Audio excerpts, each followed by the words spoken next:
আসসালামু আলাইকুম। কাছের মানুষরা সবাই কেমন আছেন? আলহামদুলিল্লাহ আমরা অনেক ভালো আছি। আমার ছোট ছেলে গাড়ি নিয়ে বসছে, আর সে একটা গাড়ি পাইলে এত খুশি হয় যে তার খুশির কোনো সীমা থাকে না। আর গাড়ি এত পছন্দ, তার কোনো খেলনা লাগবে না, শুধু তার কার লাগবে।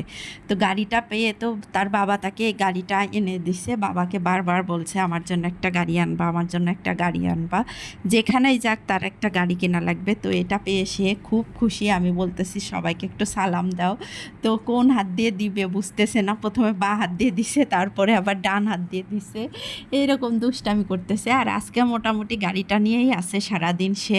এই গাড়িটা নিয়েই খেলাধুলায় সে ব্যস্ত আছে।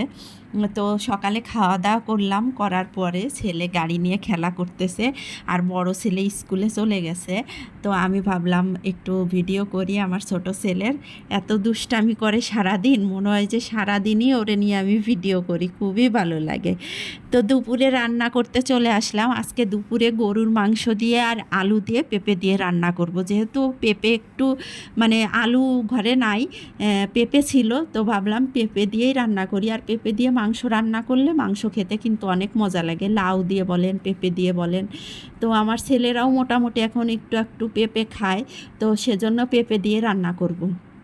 মশলাটা ভালো করে কষাইলাম, তেল দিছি প্রথমে, তেলের মধ্যে পেঁয়াজ দিলাম। পেঁয়াজ দেওয়ার পরে আদা রসুন মরিচের গুঁড়া ধনিয়া জিরার গুঁড়া হলুদের গুঁড়া স্বাদ অনুযায়ী লবণ, এগুলা দিয়ে মশলাটা কষানোর পরে মাংসটা দিয়ে দিছি। এবার মাংসটা ভালো করে কষাইলাম। আর পেঁপে আলু তো ভাইজে রাখছিলাম আমি লাল লাল করে, এবার আলুটা আর পেঁপেটা দিয়ে দিলাম। আর পেঁপে দিয়ে মাংস রান্না করলে কিন্তু পেঁপের জন্য মাংস তাড়াতাড়ি সেদ্ধ হয়ে যায়। অনেকেই আছে পেঁপে মানে মাংস সেদ্ধ করার জন্য পেঁপে দেয়। তো পেঁপে দিছি যেহেতু মাংসটা তাড়াতাড়ি সেদ্ধ হয়ে যাবে। আর এইদিকে একটু গুঁড়ো চিংড়ি দিয়ে কচুরমুখী রান্না করব। অল্প কয়টা কচুরমুখী আছে, আর এগুলো হলো দেশি কচুরমুখী, ছোট ছোট। এখন আবার কিন্তু সারের মানে হাইব্রিডের কচুরমুখী পাওয়া যায়, ওগুলা কিন্তু একেবারে কচুর মতো লাগে, বড় বড়।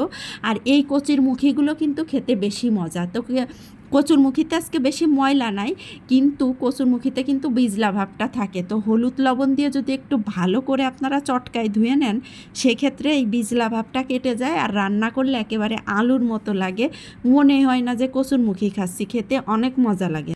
পেঁয়াজ মরিচ তো আমি আগেই কেটে নিছি মাছের আর মাংসের। আর চিংড়ি মাছটাও ধুয়ে পরিষ্কার করে রাখছি। এবার কচুরমুখিটা ধুয়ে আমি রান্নাটা বসাই দেবো। কচুরমুখি দিয়ে চিংড়ি মাছ ইলিশ মাছ দিয়ে বেশি ভাল লাগে, রুই মাছ দিয়ে, সব কিছু দিয়ে মোটামুটি কচুরমুখি আসলে ভাল লাগে। আমার কচুরমুখি খুবই পছন্দের একটা সবজি। আর এদিকে আমার মাংস কষানো হয়ে গেছে, আর একটা চুলায় আমি গরম পানি বসাইছিলাম, এবার পানিটা দিয়ে দিলাম। বেশি পানি দিব না, যেহেতু পেঁপে আছে, মাংস মোটামুটি সেদ্ধ হয়ে গেছে। আমি হালকা হালকা হালকা ঝোল রাখবো, তো অল্প একটু পানি দিছি পরিমাণ মতো। আর নামানোর আগে একটু জিরা ফাঁকি দিয়ে নামাই ফেলবো। এবার কচুরমুখী দিয়ে চিংড়ি মাছ রান্না করব। কড়াইতে তেল দিছি, তারপরে পেঁয়াজ দিছি, আর স্বাদ অনুযায়ী লবণ, একটু রসুন বাটা, সামান্য একটু হলুদের গুঁড়া, আর মরিচের গুঁড়া দিব না, কাঁচা মরিচ দিয়ে রান্না করব। আর একটু জিরার গুঁড়া দিছি। এবার কাঁচা মরিচ আর চিংড়ি মাছগুলো দিয়ে দিলাম। চিংড়ি মাছটা আগে তেলে ভাজে নিই নাই, যেহেতু এই কষানোর মধ্যে দিছি, সেজন্য আর আমি তেলে ভাজি না। এখন মশলার সাথে চিংড়ি মাছটা ভালো করে কষাই নিছি। এবার কচুরমুখী দিয়ে দিলাম। এবার কচুরমুখীটা কষাবো। এই সময় মোটামুটি কচুরমুখী সেদ্ধ হয়ে যাবে।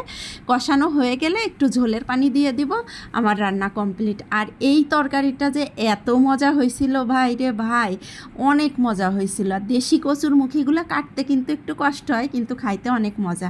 এদিকে আমার মাংস রান্নাও হয়ে গেছে। এবার হলো গরম মশলা দিয়ে দিলাম। এখানে এলাচ দারচিনি সব কিছু গুঁড়া করা আছে, সেজন্য আমি আর গোটা মশলা দিই নাই। আর গোটা মশলা দাঁতে কামড় লাগলে আমার ছেলেরা খুব বিরক্ত হয়। এবার 5 মিনিট দমে রেখে মাংসটা নামাই ফেলবো। যারা ফেসবুক থেকে আমার ভিডিওটা দেখতেছেন, অবশ্যই কমেন্ট করে জানাবেন আমার ভিডিওগুলো আপনাদের কেমন লাগে। লাইক কমেন্ট শেয়ার করে পাশে থাকবেন। আর যারা ইউটিউব থেকে দেখতেছেন, দয়া করে সাবস্ক্রাইব করে পাশে থাকবেন। আজকের মতো এখানেই শেষ করতেছি। সবাই সুস্থ থাকবেন, ভালো থাকবেন, আমার জন্য অনেক অনেক দোয়া করবেন।